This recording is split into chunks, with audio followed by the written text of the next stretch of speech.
wabarakatuh. Pemirsa, berjumpa lagi bersama saya Fibi Srayu Anita dalam Jurnal Kotim. Informasi mengenai Kabupaten Kota Waringin Timur dan sekitarnya telah kami rangkum untuk Anda. Berikut informasi selengkapnya.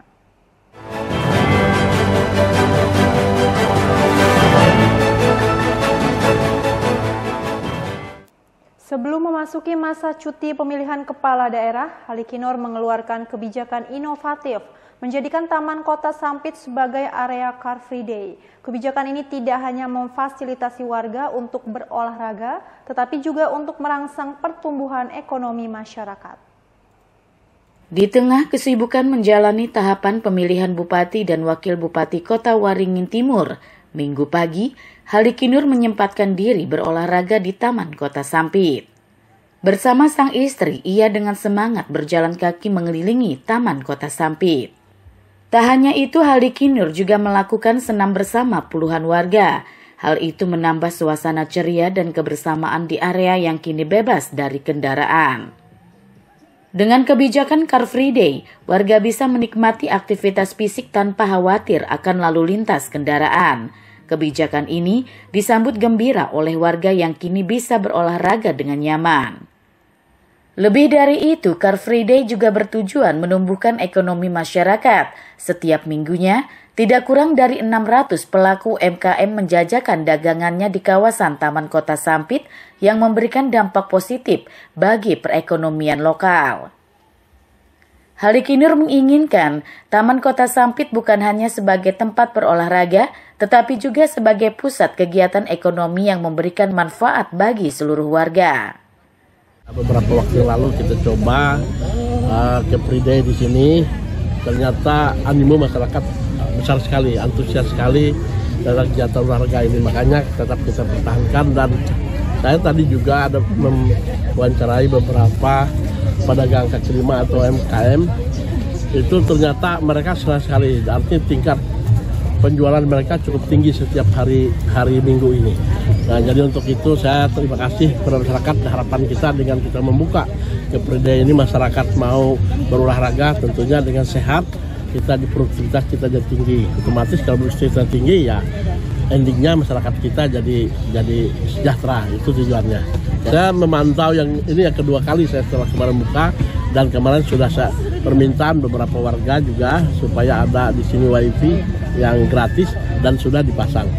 Dan hal ini di Taman Kota sudah bebas orang mau nongkrong di sini, dan mudah-mudahan ke depan Taman Kota ini akan kita benahi supaya menjadi betul-betul ikon yang ada di kota.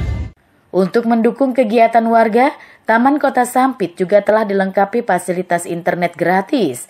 Dengan akses internet, warga dapat lebih mudah terhubung dan memanfaatkan teknologi dalam aktivitas sehari-hari. Jika kembali dipercaya memimpin Kota Waringin Timur, Halikinor berencana membenahi Taman Kota Sampit agar lebih menarik. Dengan langkah itu, diharapkan Taman Kota Sampit dapat terus berkembang dan memberikan manfaat lebih besar bagi masyarakat. Mashud Badarudin, Hayat TV. Peristiwa kebakaran melanda sebuah bangunan kantin Madrasah Ibtidaiyah Negeri Sampit, Kabupaten Kota Waringin Timur. Kebakaran diduga akibat kulkas di dalam kantin yang mengalami konsleting listrik hingga menimbulkan percikan api. Tolong Pak, Kebakaran yang melanda bangunan Min Sampit tersebut terjadi pada Minggu sekitar pukul 1 siang. Nanti satu unit aja Pak, gampang Pak. Kebakaran pertama kali diketahui oleh seorang warga yang melihat kepulan asap dari atap bangunan kantin sekolah. Dengan peralatan seadanya, sejumlah warga berusaha memadamkan titik api yang berasal dari dalam bangunan kantin sekolah. Konslet. Sumber api diduga muncul akibat terjadinya korsleting listrik pada kulkas. Api dengan cepat membesar karena di dalam ruangan terdapat banyak barang mudah terbakar. Habis kukus tuh, langsung aku naik ke atas itu. Limbah naik ke atas itu loh, langsung ku sirami, gitu aja Bang. Kalau yang abang lihat sendiri, apa yang terbakar waktu itu Bang? Yang terbakar tuh, kada tahu Bang lah, karena posisi di dalam ya, kada buka lawang tuh. Jadi langsung aja aku sirami bu barang gitu aja, ngambil banyu di muka situ aku. Oh, kalau yang informasinya konslet listrik itu memang seperti itu Pak atau gimana Bang? Kayaknya kayak itu Bang. Masalahnya kan posisi tutup pada kawajo kita memastikan kan. Tapi apa titik api itu memang di situ Iya, lokasinya? memang di situ. Di dekat Kulkas itu iya, Bang. memang terlihat kan karena aku tadi naik ke tujuan. Ada berapa kulkas Bang yang terlihat dari itu Bang? Yang aku lihat tuh satu Bang, kita bakar tuh, cuman kan karena saking kelawasannya jadi akhirnya api menjadi. Menerjunkan 3 unit mobil pemadam kebakaran, petugas pemadam kebakaran dan penyelamatan yang tiba di lokasi langsung berjibaku memadamkan api. Perlu waktu sekitar 15 menit hingga akhirnya api berhasil dilokalisir dan dipadamkan sehingga api tidak sempat menyebar dan membakar bangunan lainnya. Kita menerima informasi jam 13.32 kurang lebih, satu unit kita luncurkan dahulu untuk antisipasi penyebaran. Alhamdulillah kita dapat lokalisir, ya kurang lebih 3.000 unit 13, terus 05 dan 06. Penanganan tadi perlu berapa lama tadi Pak perkiraan? Kurang lebih 15 menit kita udah pendinginan. Setelah itu kita lokalisir, kita ground check, alhamdulillah aman. Yang terbakar tadi bangunan apa itu? Kantin dan gudang arsip. Kebakaran akibat korsleting listrik kulkas merupakan peristiwa kedua yang pernah terjadi di sekolah tersebut. Tidak ada korban jiwa dalam peristiwa tersebut, kerugian ditaksir mencapai puluhan juta rupiah. Mashud Badarudin, Hayat TV. Pemerintah Kabupaten Kota Waringin Timur menunda rencana pembangunan jembatan Mentaya yang menghubungkan Kota Sampit dengan Kecamatan Seranau. Rencana itu dialihkan kepada pembangunan jalan yang dinilai lebih prioritas. Penundaan rencana pembangunan jembatan Mentaya merupakan hasil evaluasi penjabat sementara Bupati Kota Waringin Timur Salahuddin bersama sejumlah dinas dan beberapa pihak lainnya. Salahuddin yang merupakan Kepala Dinas Pekerjaan Umum dan Penataan Ruang Provinsi Kalimantan Tengah memutuskan mengutamakan pembangunan jalan yang dinilai lebih prioritas. Jalan yang akan dibangun memiliki panjang sekitar 120 km. Jalan itu menghubungkan 3 kecamatan di seberang Kota Sampit, yaitu Kecamatan Cempaga, Seranau, hingga Pulau Hanaut yang berbatasan dengan Kabupaten Katingan. Salahuddin menyebut, dana yang dibutuhkan membangun jalan adalah sekitar 800 miliar rupiah, lebih kecil dari anggaran pembangunan jembatan Mentaya yang hampir 2 triliun rupiah. Ternyata yang lebih eligible, yang lebih menguntungkan, lebih prioritas, itu yang melewati Sempaga. Sempaga itu ada jalan sepanjang 125 km. Itu ya, Sempaga Mulia. Itu melewati beberapa desa. Nah, melewati beberapa desa ini kan akses ini akan membantu desa-desa. Nah, baru sampai ke Pagatan Kampung Tengah sana. Nah, sementara kalau kita bangun langsung jembatan, ini kan sebenarnya masih belum ada jalannya. Nah, jadi prioritas utama kita bangun jalannya dulu. Ya, ini sudah saya masukkan tadi, dan saya usulkan kalau bisa jalan kabupaten ini kita ambil jadi jalan provinsi. Kemarin kami kira-kira maksimal mungkin sekitar 800 miliar, ya. Dibandingkan bangun jembatan, jembatan kan antara 1,5 sampai 1,8 triliun. Nah, sementara jembatan jalan di seberang masih belum. Nah, kita lebih mengutamakan jalan yang menuju ini, yang lewat Cempaga Mulia ini beberapa desa terlewati dan juga sama tembusnya ke Pagatan Kampung Tengah sampai ke Kaksongan nanti. Salahuddin berharap status jalan yang menjadi tanggung jawab kabupaten itu bisa dialihkan menjadi jalan provinsi, sehingga pihaknya bisa fokus membangun jalan hingga pengaspalan. Terkait pembangunan jembatan Mentaya, Salahuddin menegaskan jika rencana itu tidak dihentikan, namun ditunda dengan memprioritaskan pembangunan jalan. Mashud Badarudin, Hayat TV.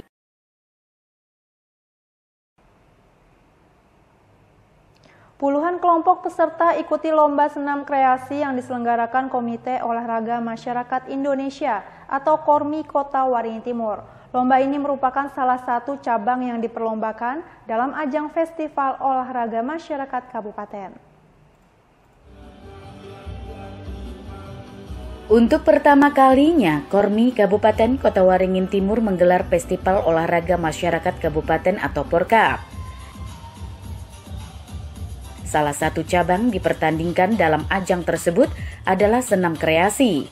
Lomba ini diikuti sebanyak 20 kelompok peserta yang terbagi menjadi 2 kategori, yaitu pelajar dan umum. Pertandingan cabang olahraga tersebut digelar di salah satu pusat perbelanjaan modern pada akhir pekan kemarin. Diiringi dentuman musik pemacu semangat, para peserta menampilkan gerakan senam kreasi di hadapan 3 orang juri profesional. Menurut saya sih tanggapannya ya positif lah dari saya, karena mungkin bisa memotivasi anak-anak muda sekarang yang ya bisa dirasa hobinya kaum rebahan lah. Mungkin dengan menonton senam ini menjadi termotivasi, kayaknya aku harus gerak deh. Saya harap kegiatan kayak gini bisa dilanjutkan lagi, dikembangkan dan diperbanyak lagi. Mungkin ya seperti saya bilang tadi, untuk memotivasi anak-anak muda dan mungkin untuk mencari salah satu bibit-bibit unggul untuk generasi emas. Ketua KORMI Kota Waringin Timur, Gahara Ramadan menyebut, antusias masyarakat untuk mengikuti Porkap sangat tinggi. Hal itu menjadi gambaran tingginya semangat masyarakat Kota Waringin Timur dalam berolahraga. Porkap merupakan ajang seleksi daerah yang dipertandingkan secara berjenjang hingga ke tingkat nasional. Memang luar biasa, antusias sekali masyarakat Kabupaten Kota Waringin Timur, karena KORMI ini tidak terlalu mengedepankan prestasi. Yang penting dia berpartisipasi. Memang sama, dia punya penilaian juga, dapat medali emas, medali perak, medali perunggu, ada 3 medali. Dan hasil dari selekda ini kan semacam selekda seleksi daerah. Nanti akan kita kirim ke Kornas melalui provinsi. Nah, melalui KORMI provinsi, juara satunya yang dapat medali emas, perak dan perunggu kita sampaikan ke mereka. Mereka nanti yang akan memilah lagi kelayakannya untuk dilanjutkan di kancah nasional. Porkap Kota Waringin Timur yang berlangsung sejak akhir September lalu mempertandingkan 10 cabang olahraga lainnya. Porkap Kota Waringin Timur yang berlangsung sejak akhir September lalu mempertandingkan 10 cabang olahraga lainnya. Peserta yang keluar sebagai juara akan dikirim mengikuti Festival Olahraga Nasional. Masud Badarudin, Hayat TV.